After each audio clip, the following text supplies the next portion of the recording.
আসসালামু আলাইকুম। চিরাগ প্রোডাকশনের পক্ষ থেকে আজ আমি একে এম মাহতাব হোসেন আপনাদের কাছে নিয়ে এলাম আমাদের অডিও সিরিজ গল্পে অল্পে। আজকের গল্প একে এম মাহতাব হোসেন লিখিত মাছ ও করির প্রথম পর্ব, মেছো ভূতের মাছ। ভুল ত্রুটি ক্ষমার দৃষ্টিতে দেখবেন, এই বিনীত নিবেদন এবং আশা রেখেই শুরু করছি আজকের গল্প। বাবা বলে, আমার ডান চোখে ছোটবেলায় পাটখড়ি লেগে ক্ষতি হয়েছিল, তাই চোখে ভালো দেখি কম। কিশোরবেলায় কিছুটা বড় হতেই বুঝলাম একটা নয়, বাকি চোখটাও বেহাল। তবে সেটা সমস্যা না, আধুনিক বিজ্ঞানের আশীর্বাদে দুটো কাজ চোখে আর কাজ ধরনী কানে বসালেই কেল্লাফতে সব ফকফকা। অনেক ফন্দি ফিকির করে বাবাকে বাধ্য করলাম একরকম যে আমাকে এবার ডাক্তার দেখাতেই হবে। বাবার বলে, চোখে কাজ বসালেই চোখ ঠিক হয় নাকি? যত সব। না বাবা, সত্য কথা, এবার বাহানা করো না, আমার ভালো লাগে না। আমার তাল বাহানা থামাতে বাবা মনে হয় ভুল করে সেদিন রাজি হয়ে গেলেন। আচ্ছা আচ্ছা, থামো, হলো তো, যাওয়া যাবে ক্ষণ। অনেকটা বিরক্ত হয়েই বাবা বলল। বাবা যে রাজি হলেন তা আমার জন্য অনেকটা অবাক হওয়ার মতোই। বাসায় যখন কোনো কিছু লাগে তা শুনে না শোনার ভান করায় বাবা কেমন যেন দক্ষতা অর্জন করেছেন। তা যাই হোক, হইলে নিজের জয়, আর কোনো কথা নয়। মাটির রাস্তা ধরে যেতে হবে সদরপাড়ায়, রঞ্জনবাবুর ক্লিনিক। তবে সমস্যা হলো ক্ষেতের আইল পার করা, কম করে হলেও 1.5 থেকে 2 মাইল। তার উপর মতিন মাতব্বরের জমির সামনে দিয়ে যেতে হবে। সেখানে আইল অনেক চিকন, আর চোখে কম দেখাতে পার হওয়াটাও মুশকিল। বেটা বেশ খাড়ুস। ভালো ব্যবহার তো জানি না, উল্টা তার জমি আর আইলের কিছু হলে গ্রামবাসী জড়ো করবে। সে যাই হোক, তাল গাছ গুনতে গুনতে আইল পাড়ি দিতে বেশ মজা লাগছিল। কয়টা গাছ গুনলি রে পুটি? বাবা হাসতে হাসতেই আমাকে জিজ্ঞেস করলেন। 22টা। হয়নি হয়নি, 24টা হবে। বুঝলাম বাবারও আমার মতো গাছ গোনার স্বভাব রয়েছে। বুঝলি পুটি, আগে তোর দাদা আমাকে নিয়ে রাতের বেলা মাছ ধরতে বেরোতেন। রাতে পুকুরের বড় মাছটা ধরলেও কেউ তেমন নজর দিত না, সেজন্যে। বেশি আধারে পথ যেন না হারাই, তাই গাছ গুনতাম আমি। তোর দাদা প্রতিবারই মাছ ধরে কিছু ছোট মাছ ছোট একটি টুকরিতে রেখে ফেলে আসতেন পুকুর পাড়ে। কেন বাবা, বেশি ওজন হয়ে যেত বুঝি? আরে না, বাবা হাসতে হাসতে বললেন।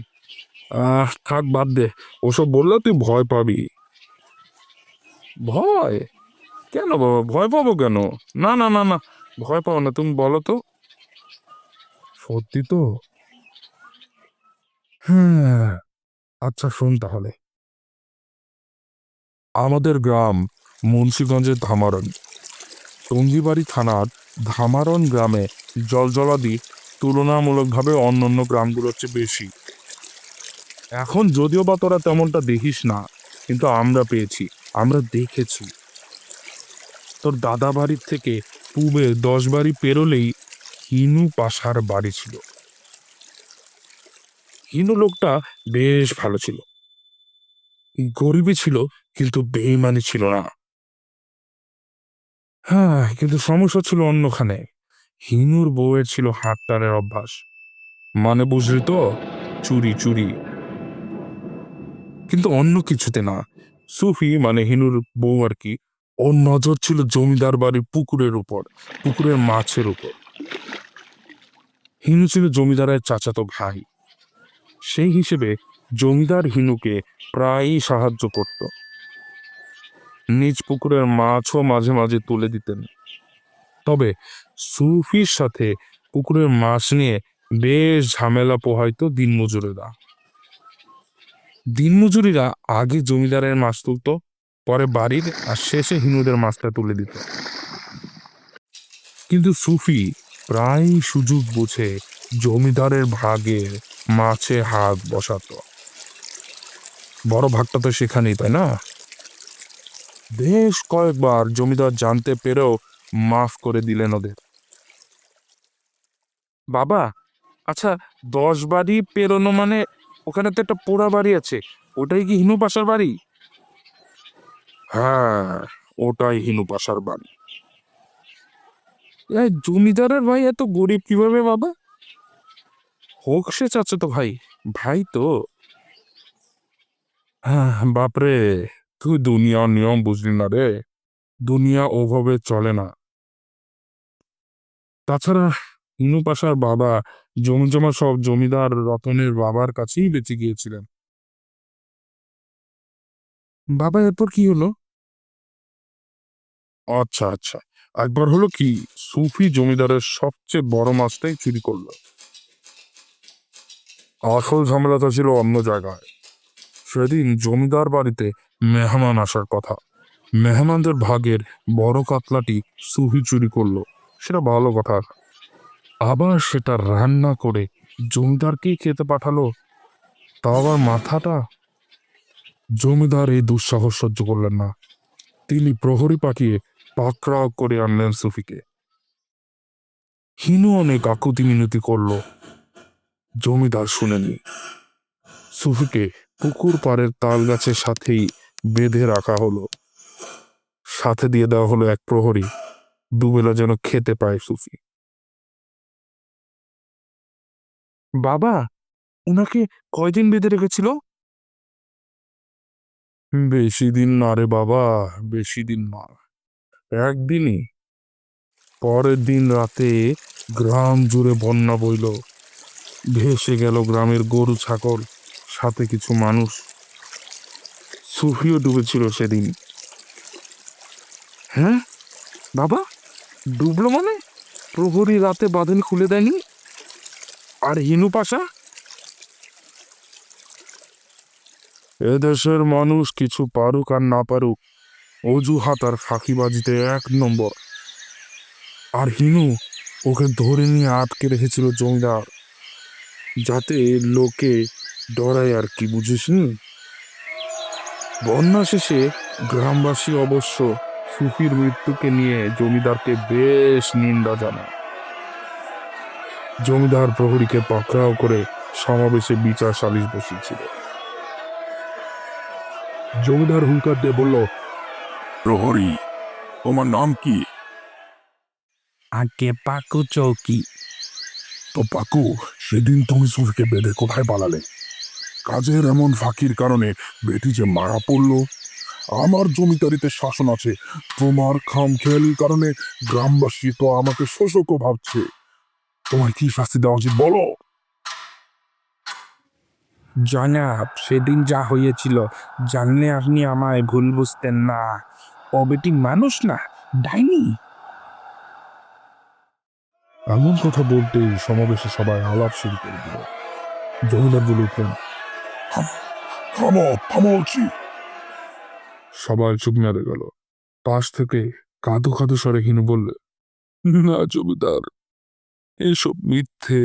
আমার বউ ডাইনি না। ওনা ওনা তোমায় মাছ রান্না করে। আর একটা কথা না, আমি সত্য জানতে চাই। পাকু, মিথ্যে বললে তোমায় বল্লম দিয়ে খোঁচাবো। সব সত্যি বলো, সব সত্যি, কোনো মিথ্যে নয়। কর্তা, সেদিন আমি রাতের খাবার নিয়ে সুফি বেগমকে খেতে দেই, 2খানা রুটি আর আলু ভর্তা। বেটি না খেয়ে ফ্যাল ফ্যাল করে তাকিয়েছিল। খানিক চুপ করে হঠাৎ কইল, কি রে, মাছ দিবি না? মাছ আমি না পাঠালুম, বড় মাছ। আমি ঝাড়ি মেরে কই, খেয়ে নাও সুফি, কাল তোমায় ছায় দিব, মাছ খেও। ওই বেটি দেখি জোরে জোরে হেসে উঠল।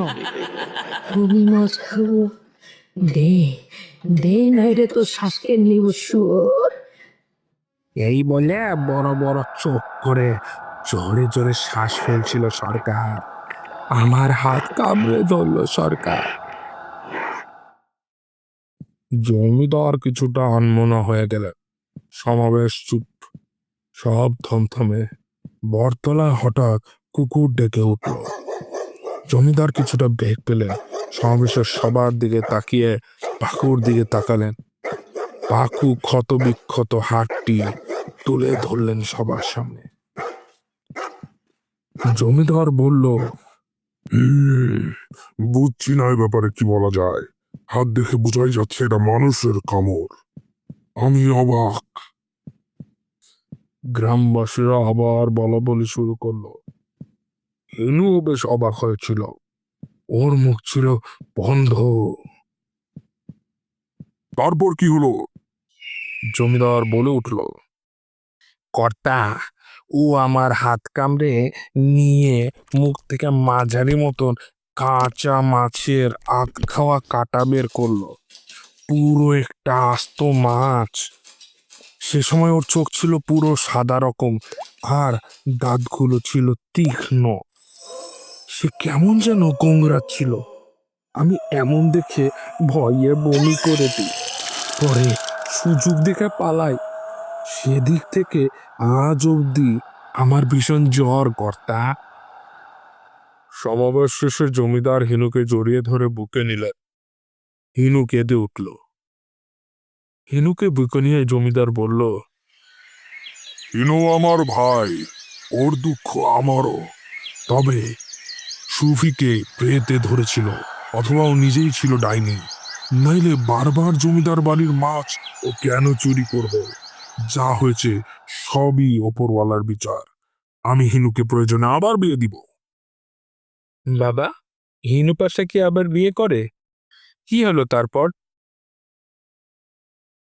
না, বিয়ে করেনি। সেদিন থেকে দুদিন পরে হিনুর বাড়িতে আগুন লাগে। আগুন নিভিয়ে গ্রামবাসী ভিতরে যায়। দেখতে পায় হিনুর ঝলসে যাওয়া শরীর, আর তার মুখে কতগুলো কাঁচা পোড়া মাছ গুজে দেয়া। সেদিনের পর থেকেই গ্রামবাসী গ্রামের পুকুরের মাছ তুললে কিছু মাছ পুকুর পাড়েই রেখে আসে। তাদের ধারণা এতে তারা নিস্তার পাবে। সর্বনাশ বাবা, আমার তো ভয় করছে এখন। তা তোমরা কি কিছু দেখেছো কখনো? খানিকক্ষণ চুপ করে থেকে বাবা সামনে হাঁটতে থাকলেন। হাঁটতে হাঁটতে একবার ডানের জমি, পরে বামের জমি দেখতে থাকলেন, আর এগিয়ে গেলেন। একটু জোর দেখিয়ে আমি আবার বাবাকে ডাকলাম। হ্যাঁ হ্যাঁ হ্যাঁ, বললাম তো তোর দাদা আর আমি মাছ ধরতে গেলে কিছু মাছ পুকুরের পাড়ে রেখে আসতুম। একবার হলো কি, আমরা মাছ নিয়ে বাড়ি ফেরত যাওয়ার সময় কিছু একটা আওয়াজ পেলাম। ফেরত পথে পিছে তাকানোতে বারণ ছিল আমার, তবুও শুনলাম না। আমি ফিরে ঘুরলাম। ঘুরে যা দেখলাম তা ভাবলে আমার গা এখনো হিম হয়ে যায়। আমি দেখলাম বাবা ঘেমে শরীর ঠান্ডা হয়ে গেছে। বাবা, কি দেখলে? বলো না, বলো। দেখলাম, দেখলাম তোর মাকে। মাকে? মাকে দেখছো মানে? তোমার বয়স কত ছিল? জানতাম তুই অবাক হবি। আরে, আমি তখন 13 কি 14 হব, আর তোর মাও হবে 4 থেকে 5 বছর। কিন্তু আমি তোর মাকে ওখানে তেমনটি দেখিনি যেমনটি বিয়ের পর দেখেছিলাম। গুছিয়ে বলতে গেলে তুই হওয়ার পর যেই চেহারা সুরত তোর মা ধারণ করেছে তেমনটি দেখেছি। 20-22 বছর বয়সের তোর মাকে দেখলাম সেদিন। তখন যেমন ভয় পেয়েছিলাম, তার থেকে ভয় পেলাম যেদিন বিয়ে হয়েছিল সেই প্রথম রাতে তোর মাকে দেখে। প্রথমবার তো পেতনি ভেবে ভয়, আর দ্বিতীয়বার বুঝলি তো। আমি ভয়ে চুপ করে গেলাম, কিন্তু পাখি আর পাতার গানে ধীরে ধীরে মন হালকা হয়ে যেতে শুরু করলো। দূরে একটা গরুর গাড়ি দেখা গেল। আমি তো আর পারছিলাম না হাঁটতে, পা ব্যথা হয়ে আসছিল। আমি ডাক দিলাম, ওহে ভাই, ও বাহে, থামো, আমাদের নিয়ে যাও তোমার গাড়িতে, সদর যাব।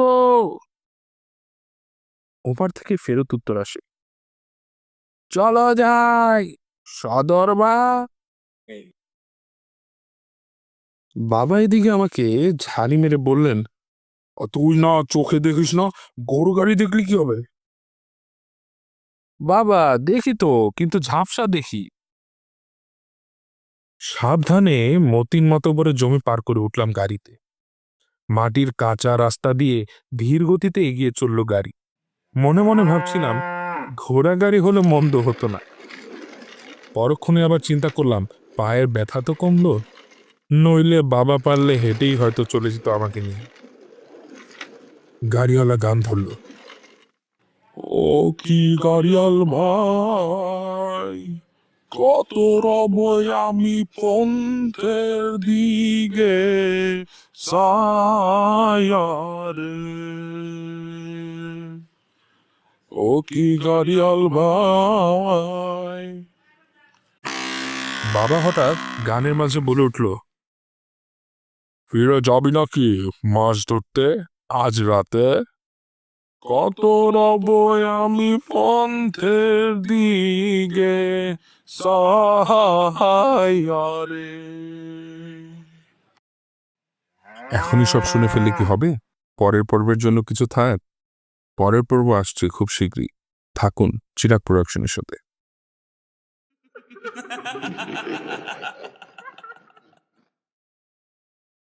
আমাদের কন্টেন্টগুলো ভালো লাগলে দয়া করে লাইক, শেয়ার অ্যান্ড সাবস্ক্রাইব করে আমাদের মতো কন্টেন্ট ক্রিয়েটরদেরকে সাপোর্ট করবেন। আপনাদের প্রয়োজনীয় সময়ের কিছুটা অংশ আমাদের সাথেই থাকুন, চিরাগ প্রোডাকশনের সাথেই থাকুন। ধন্যবাদ।